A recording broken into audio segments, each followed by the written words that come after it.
Selamat hari Minggu, Bapak, Ibu, Saudara, dan anak-anak yang terkasih. Sebelum ibadah turunnya Roh Kudus atau Pentakosta kita mulai, mari kita mengambil saat hening untuk mempersiapkan hati dan pikiran kita. Saat hening dipersilakan.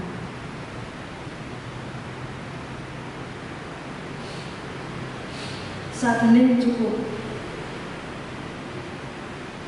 Hari ini gereja-gereja di seluruh dunia merayakan Pentakosta atau turunnya Roh Kudus.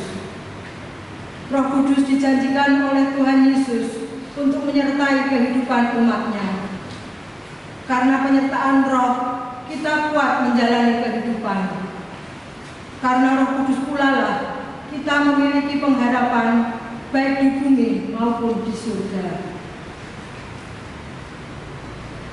Bapak, Ibu, Saudara, dan anak-anak yang terkasih, mari kita mulai ibadah Pentakosta ini dengan bersama-sama berdiri.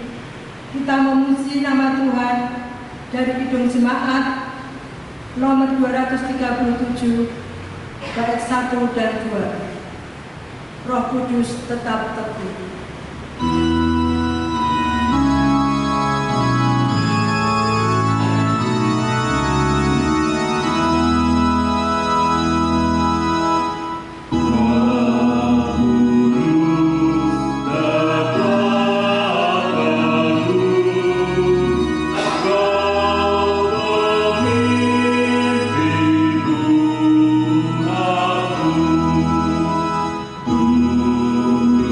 God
marilah kita memasuki ibadah Pentakosta pada saat ini dengan landasan pengakuan bahwa pertolongan kita ialah dari Tuhan, Pencipta langit dan bumi, yang senantiasa setia dalam mengasihi umat-Nya. Terpujilah nama Tuhan. Terang sudah terbit bagi orang benar dan sukacita bagi orang-orang yang tulus hati. Terpujilah nama Tuhan. Beribadahlah kepada Tuhan dengan sukacita. Datanglah ke hadapan-Nya dengan sorak-sorai. Amin.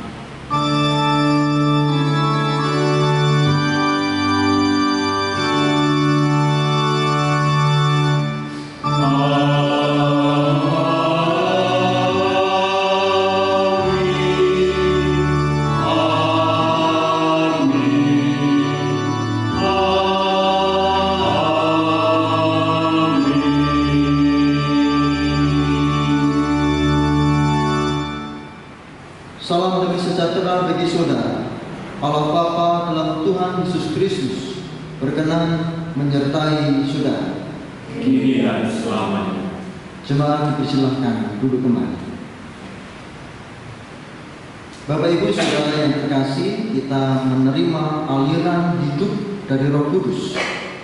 Aliran itu memenuhi kehidupan setiap orang yang membukakan hati bagi karyanya. Terbukanya hati menerima Roh adalah wujud respon terhadap sabda Tuhan Yesus yang menjanjikan Roh Kudus itu. Mari kita mengalami karyanya untuk mengalami pemulihan setiap hari dan semakin dewasa di dalam Kristus. Mari memuji nama Tuhan. Kidung Jemaat nomor 17, bait 1 dan bait yang kedua. Tuhan Allah hadir.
Jemaat yang terkasih, ingatlah kebesaran Tuhan dengan rendah hati.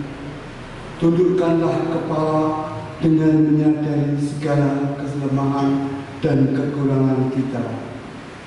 Dan dengarlah hukum kasih-Nya. Kasihilah Tuhan Allahmu dengan segenap hatimu dan dengan segenap jiwamu dan dengan segenap akal budimu. Itulah hukum yang terutama dan yang pertama.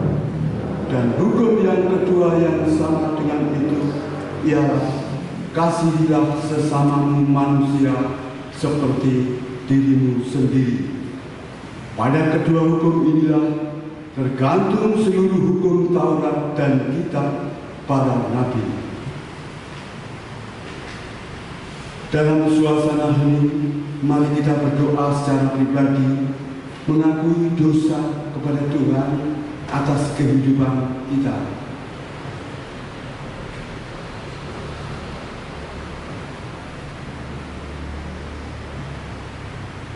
Berilah telinga kepada perkataanku, ya Tuhan, indahkanlah keluh kesahku, perhatikanlah teriakku minta tolong, ya Rajaku dan Allahku, sebab kepadamulah aku berdoa. Amin. Marilah kita mengakui penyesalan kita dalam nyanyian Kidung Jemaat 36 bait 1 dan 2.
Silakan berdiri.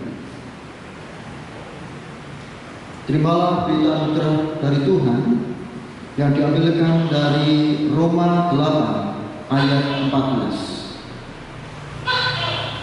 Semua orang yang dipimpin Roh Allah adalah anak Allah.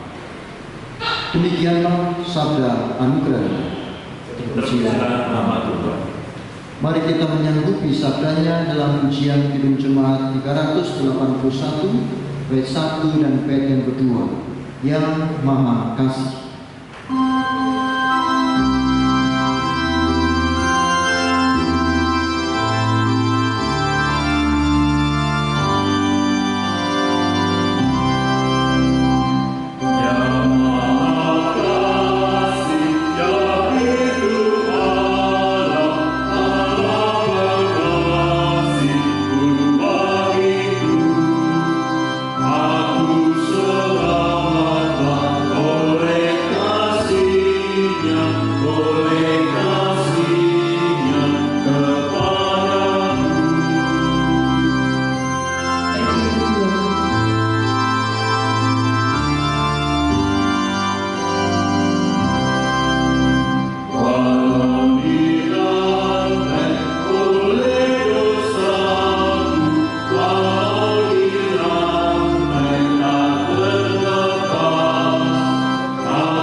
Silakan duduk kembali.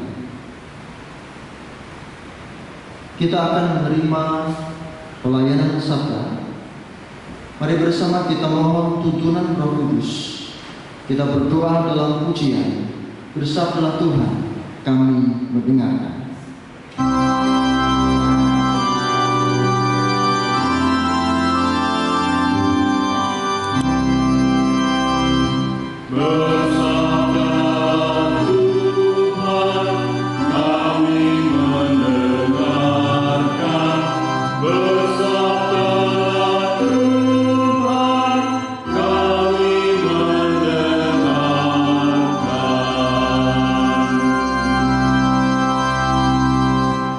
Bacaan pertama terambil dari Bilangan 11 ayat 24 sampai 30. Ke-70 orang tua-tua. Setelah Musa datang keluar, disampaikannya firman Tuhan itu kepada bangsa itu. Ia mengumpulkan 70 orang dari para tua-tua bangsa itu dan menyuruh mereka berdiri di sekeliling kemah. Lalu turunlah Tuhan dalam awan dan berbicara kepada Musa. Kemudian diambilnya sebagai dari roh yang hinggap padanya, dan ditaruhnya atas ke-70 tua-tua itu ketika roh itu hinggap pada mereka. Kepenuhanlah mereka seperti nabi, tetapi sesudah itu tidak lagi. Masih ada 2 orang tinggal di tempat perkemahan, yang seorang bernama Eldad, yang lain bernama Medad. Ketika roh itu hinggap pada mereka, mereka itu termasuk orang-orang yang dicatat, tetapi tidak turut pergi ke kemah. Maka kepenuhanlah mereka seperti nabi di tempat perkemahan. Lalu berlarilah seorang muda memberitahukan kepada Musa, Eldad dan Medad kepenuhan seperti nabi di tempat perkemahan. Maka menjawablah Yosua bin Nun yang sejak mudanya menjadi abdi Musa, Tuanku Musa, cegahlah mereka. Tetapi Musa berkata kepadanya, apakah engkau begitu giat mendukung diriku? Kalau seluruh umat Tuhan menjadi nabi oleh karena Tuhan memberi rohnya hingga kepada mereka. Kemudian kembalilah Musa ke tempat perkemahan, dia dan para tua-tua Israel. Demikianlah sabda Tuhan. Syukur kepada Allah.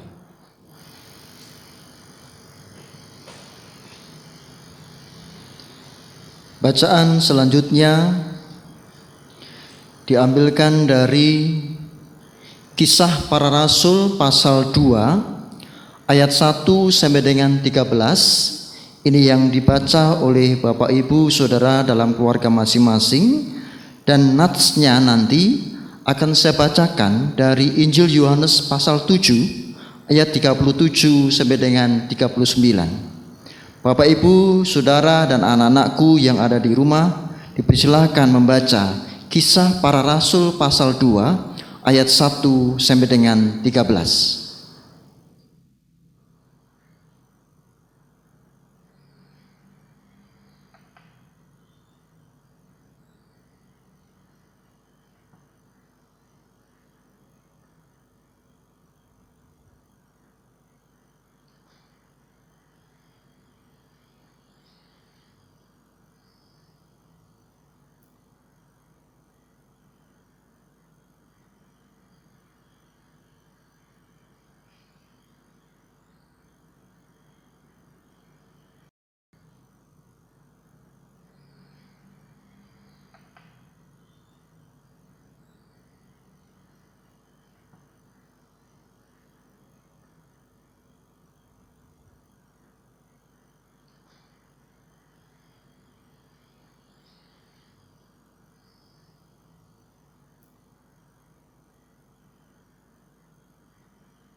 Nats kita Yohanes pasal 7 ayat 37 sampai dengan 39. Dan pada hari terakhir, yaitu pada puncak perayaan itu, Yesus berdiri dan berseru, "Barang siapa haus, baiklah ia datang kepadaku dan minum. Barang siapa percaya kepadaku, seperti yang dikatakan oleh kitab suci, dari dalam hatinya akan mengalir aliran-aliran air hidup." Yang dimaksudkannya ialah roh yang akan diterima oleh mereka yang percaya kepadanya, sebab roh itu belum datang karena Yesus belum dimuliakan. Amin. Demikianlah berita Injil Yesus Kristus.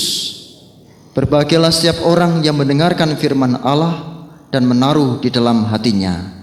Haleluya.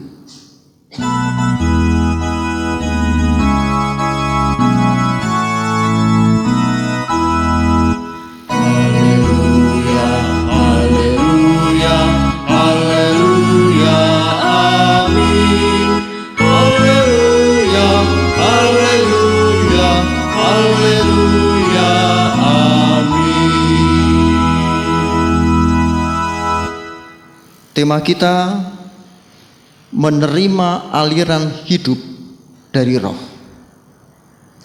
Bapak Ibu Saudara, anak-anakku yang terkasih, kehidupan umat manusia di sepanjang sejarah tidak bisa lepas dengan yang namanya kecemasan. Kecemasan. Kita sering dibelenggu oleh perasaan khawatir, takut, dan gelisah dalam berbagai bentuk. Perasaan-perasaan itu terasa begitu menekan diri kita, sampai-sampai kita tak lagi memiliki daya untuk melanjutkan kehidupan di masa depan.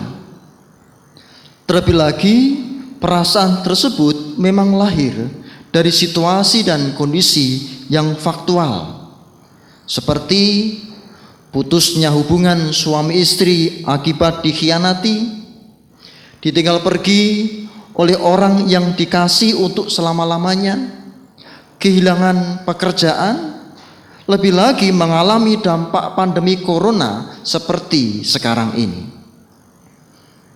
Pada situasi demikian, beban hidup menjadi tak terhingga beratnya. Langit seolah terasa runtuh dan bumi terasa hilang dari pijakan. Tak ada pengharapan. Dampaknya adalah beberapa orang di antara kita mungkin saja tidak sanggup menghadapi kenyataan dan berubah menjadi gelap mata.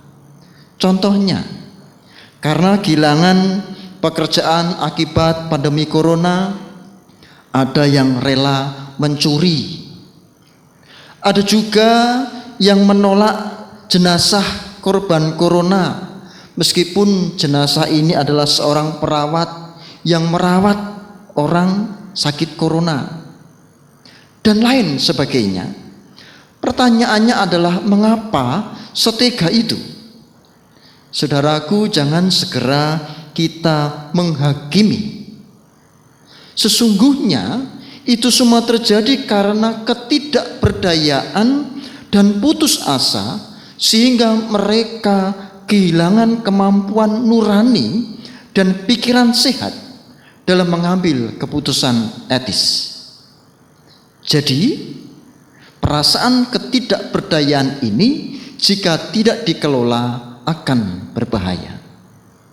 Bacaan pertama, Bilangan 11 ayat 24 sampai dengan 30, disaksikan di sana bagaimana roh Allah yang dianugerahkan oleh Allah dalam diri Musa dibagi-bagikan kepada 70 orang tua-tua Israel. Ketika roh Allah itu hinggap kepada mereka, maka mereka mengalami kepenuhan seperti nabi. Saudaraku, manakala kita memahami latar belakang peristiwa tersebut, maka sebenarnya kesaksian bacaan pertama ini berkaitan erat dengan ayat-ayat sebelumnya, khususnya Bilangan 11 ayat 10 dan 11 yang menyatakan di mana Musa mengungkapkan sikap keberatan, merasa tak berdaya karena menanggung semua beban yang telah ditimpakan Tuhan kepadanya. Sendiri dia merasakan kesendirian. Maka dalam Bilangan 11 ayat 11 Musa berkata kepada Tuhan, "Mengapa kau perlakukan hambamu ini dengan buruk, dan mengapa aku tidak mendapat kasih karunia di matamu, sehingga engkau membebankan kepadaku tanggung jawab atas seluruh bangsa ini?" Saudara, setelah Allah mengetahui betapa berat beban yang harus ditanggung oleh Musa seorang diri, maka Allah kemudian menyuruh Musa mengumpulkan 70 orang tua-tua Israel dengan firman-Nya, "Maka aku akan turun dan berbicara dengan engkau di sana, lalu sebagian dari roh yang hinggap padamu itu akan kuambil dan kutaruh atas mereka.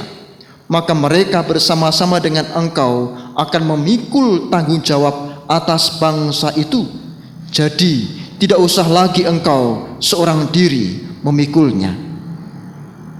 Dengan pencurahan Roh Kudus kepada 70 orang tua-tua Israel itu, kini Musa tak lagi sendiri, tak lagi sendirian menanggung persoalan, keluhan, sikap keras kepala, perlawanan, dan sungut-sungut umat Israel. Bapak, Ibu, Saudara, dan anak-anakku, hal terpentingnya sekarang menjadi lebih jelas bagi kita bahwa Allah tidak pernah membiarkan diri kita untuk menanggung berbagai persoalan dan beban kehidupan ini seorang diri. Untuk itulah Allah mengaruniakan Roh Penolong, yaitu Roh Kudus, yang menolong dan memampukan kita untuk menghadapi pergumulan dan kesulitan yang sedang kita hadapi. Dengan kehadiran Roh Kudus, kita diteguhkan bahwa kita tidak pernah sendirian. Allah menyertai kita dengan Roh-Nya dan memberi kepada kita karunia-Nya.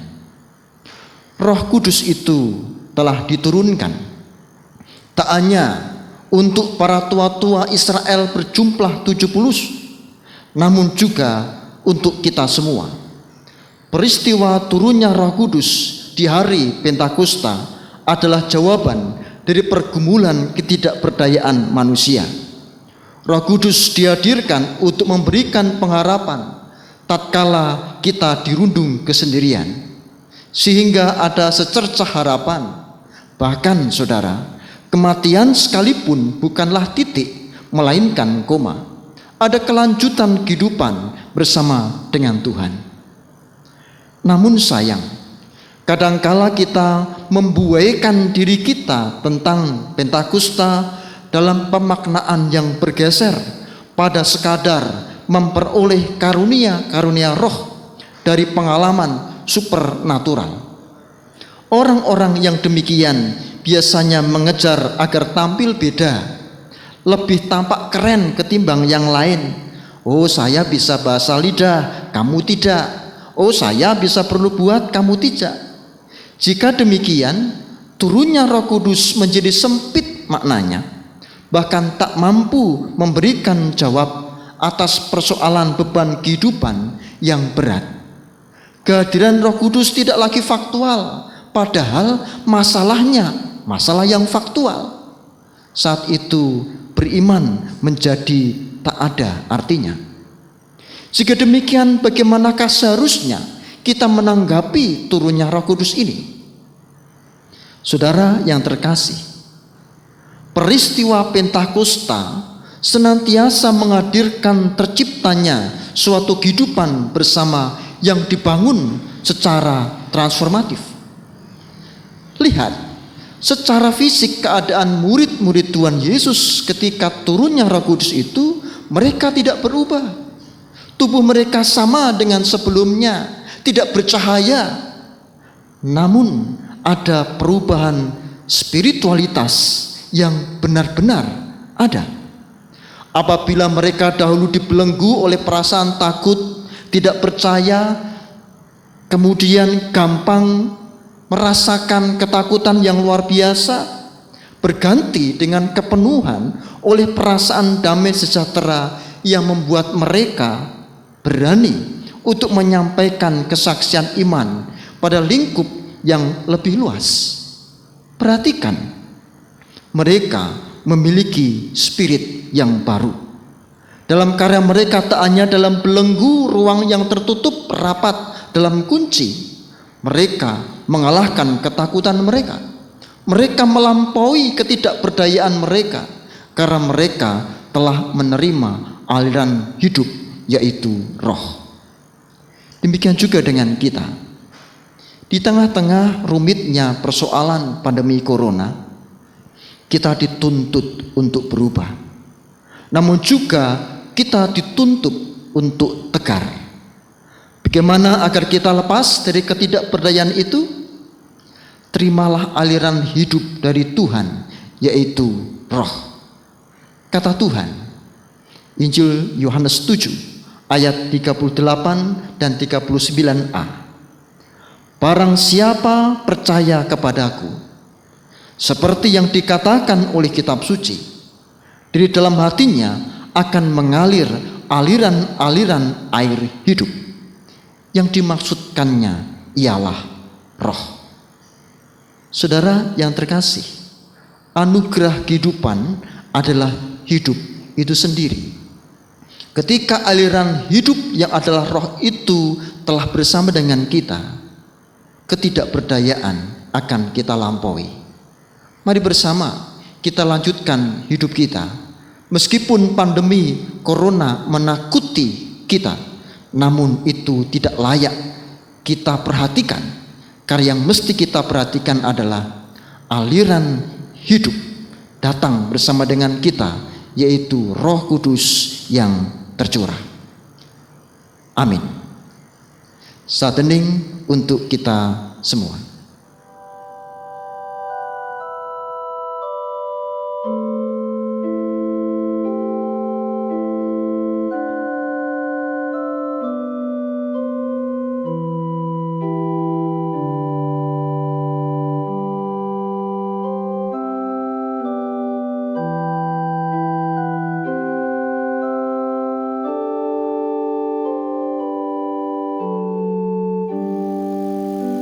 Mari bersama kita berdoa.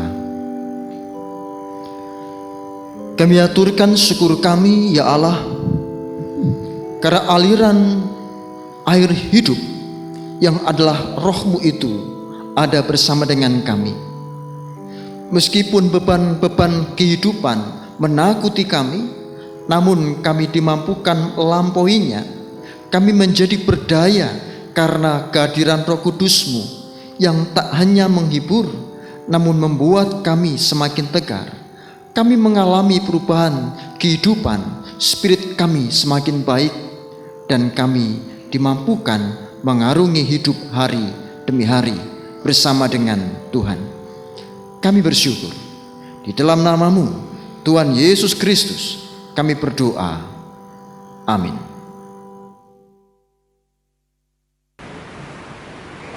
Bapak, Ibu, Saudara, dan anak-anak yang terkasih, marilah kita membawa persembahan dengan hati yang bersyukur sambil mengingat firman-Nya. Biarlah mereka bersyukur kepada Tuhan karena kasih setia-Nya, karena perbuatan-perbuatannya yang ajaib terhadap anak-anak manusia. Biarlah mereka mempersembahkan korban syukur dan menceritakan pekerjaan-pekerjaannya dengan sorak-sorai. Mazmur 107 ayat 21 dan 22. Untuk mengiringi persembahan, marilah kita mempersembahkan pujian dalam nyanyian Kidung Jemaat 289 bait 1 dan 2. Terpujilah Tuhan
berdoa, doa persembahan dan doa syafaat kita.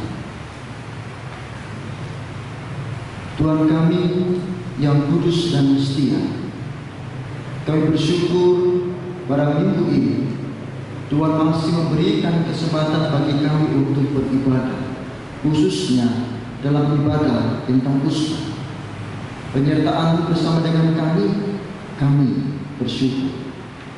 Dan secara khusus pula kami berdoa di masa pandemi corona pada saat ini, tolong kami semua ya Tuhan, berikanlah kekuatan dan ketahanan bagi kami, juga kesehatan, bahkan dimampukan mengarungi kehidupan selanjutnya hari demi hari dalam perlindungan Tuhan. Bangsa dan negara kami, pemerintah kami, kiranya Tuhan berkati. Bahkan pergumulan umatmu secara khusus, jemaat Tuhan di dunia ini, bahkan lebih khusus lagi untuk jemaat GKJ, kami mohon ya Tuhan, penyertaan-Mu ada. Program-program yang kami susun khususnya berbagi kasih untuk orang lain, kiranya Tuhan berkati, sehingga kami pun menjadi bagian dalam karya Tuhan di sepanjang kehidupan berdampingan dengan banyak orang. Secara khusus pula kami berdoa untuk anak-anak kami yang sedang ujian. Kiranya ya Allah, penyertaan-Mu ada, berikanlah kecerdasan, berikanlah kemampuan, sehingga nilainya sesuai dengan keinginan Tuhan. Kami yakin dan percaya Tuhan hadir. Dan khusus untuk persembahan kami berdoa ya Tuhan, terima kasih atas kesempatan bagi kami mengaturkan persembahan. Terimalah dan berkati. Dan akhirnya kami masing-masing pribadi dalam keluarga kami mengaturkan doa kami secara pribadi. Dipersilakan.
Inilah seruan hati kami ya Tuhan, dengarkan. Dan kiranya Tuhan menerima doa-doa kami. Dan kami juga berdoa, doa Bapa kami. Bapa kami yang di surga, dikuduskanlah namamu, datanglah kerajaan-Mu, jadilah kehendak-Mu di bumi seperti di surga. Berikanlah kami makanan kami yang secukupnya, dan ampunilah kami akan kesalahan kami, seperti kami juga mengampuni orang yang bersalah kepada kami. Dan janganlah membawa kami ke dalam pencobaan, tetapi lepaskanlah kami daripada yang jahat. Karena Engkaulah yang punya kerajaan dan kuasa dan kemuliaan sampai selama-lamanya. Amin.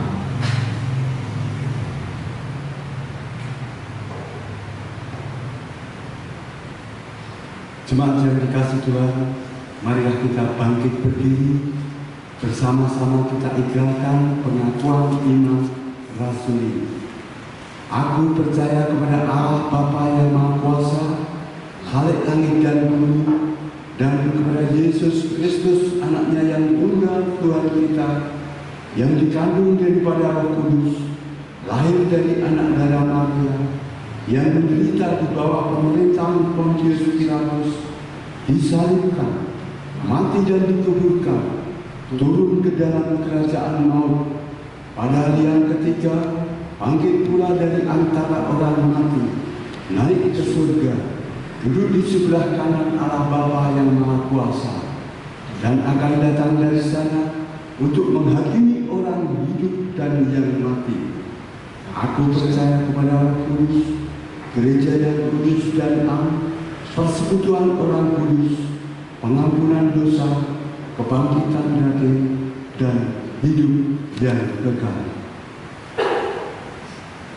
Pulanglah dengan membawa damai Tuhan, karena kasih-Nya sungguh besar bagi hidup kita. Syukur kepada Allah. Jadilah pelayan-pelayan bagi Kristus, sebab kita telah dilayaninya dalam pengorbanan di kayu salib. Syukur kepada Allah. Tuntunannya kekal, kini dan selamanya. Amin. Terimalah berkat Tuhan.